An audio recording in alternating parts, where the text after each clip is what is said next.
Berjumpa lagi dalam permenungan kita edisi Sabtu 24 Oktober 2020 dalam pekan ke-29 masa biasa. Bacaan-bacaan liturgi yang kita gunakan hari ini, bacaan yang pertama dari surat Rasul Paulus kepada jemaat di Efesus bab 4 ayat 7 sampai dengan 16, dan bacaan Injil dari Injil Lukas bab 13 ayat 1 sampai dengan 9. Sekurang-kurangnya dua hal penting yang terpantul yang terdapat dalam bacaan Injil hari ini yang bisa menjadi bahan permenungan kita. Yang pertama, kesombongan. Dan yang kedua, hidup itu adalah untuk menghasilkan buah-buah yang baik. Mari kita lihat poin yang pertama. Kesombongan.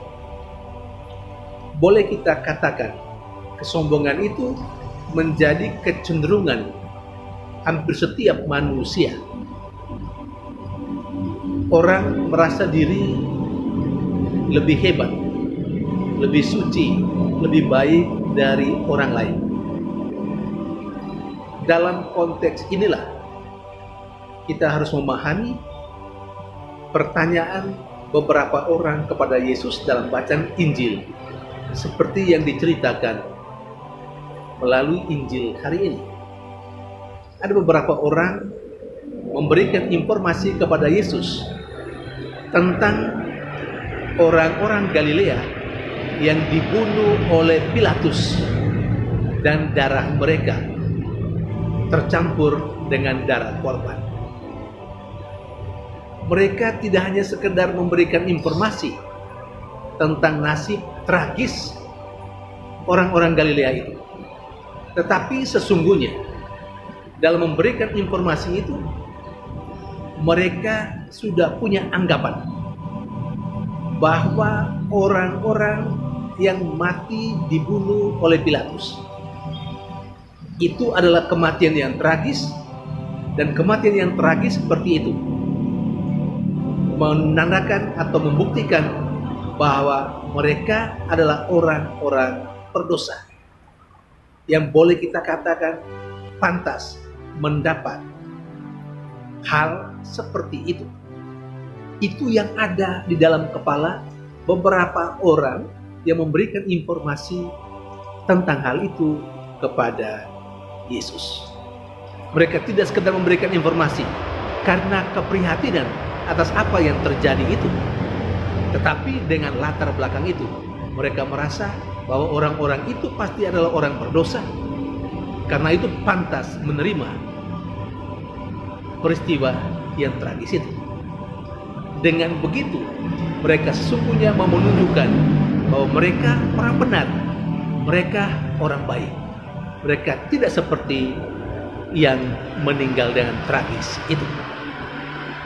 Ini kan sebuah kesombongan. Saudari dan saudara yang terkasih, mungkinkah rasa atau pikiran seperti itu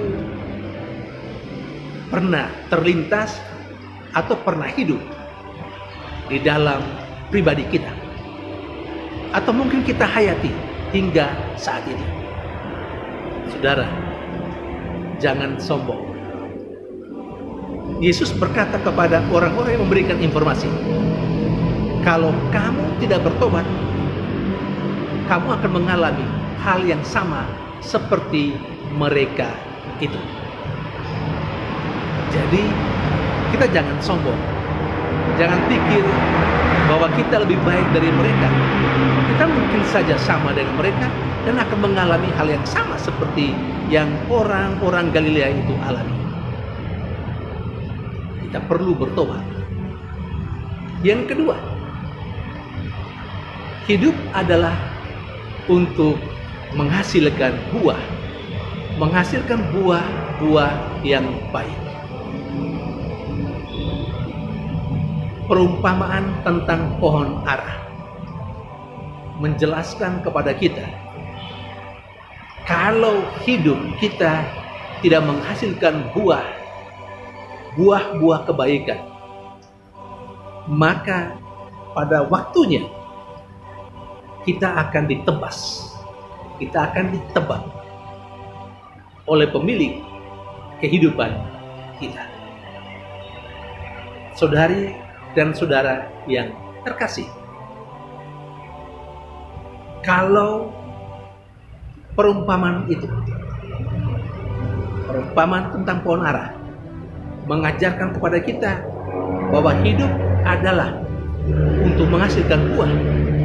Pertanyaannya adalah bagaimana caranya supaya kita dalam hidup ini bisa menghasilkan buah, dan buah-buah yang baik, buah-buah kebenaran, buah-buah cinta kasih, buah-buah persaudaraan, buah-buah persatuan.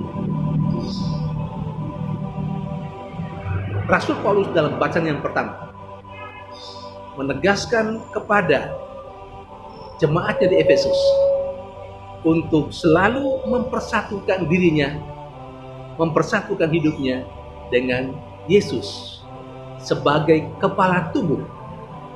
Karena hanya dengan persatuan dengan Yesus itulah mereka bisa memperoleh daya pertumbuhan menjadi orang-orang yang baik, menjadi orang-orang benar, menjadi orang-orang yang bisa menghasilkan buah-buah kebaikan dan buah-buah kebenaran.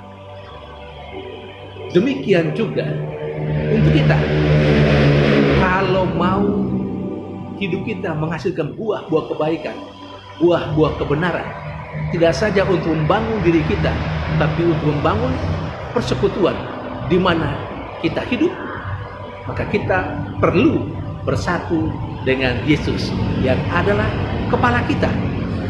Karena daripadanya kita memperoleh daya pertumbuhan, baik untuk diri sendiri, tapi juga untuk sebuah persekutuan. Saudari dan saudara yang terkasih, kita sesungguhnya tidak punya daya untuk bisa menghasilkan buah-buah yang baik. Kita baru memiliki daya itu kalau kita selalu bersatu dengan Yesus. Mari kita selalu beri kesempatan atau ciptakan kesempatan untuk bisa bersatu dengan Yesus dalam doa-doa pribadi kita, dalam kesempatan membaca sabdanya, itu dalam permenungan-permenungan rohani yang bisa menghasilkan daya dorong rohani bagi kita untuk bisa menghasilkan kehidupan yang baik. Tuhan memberkati.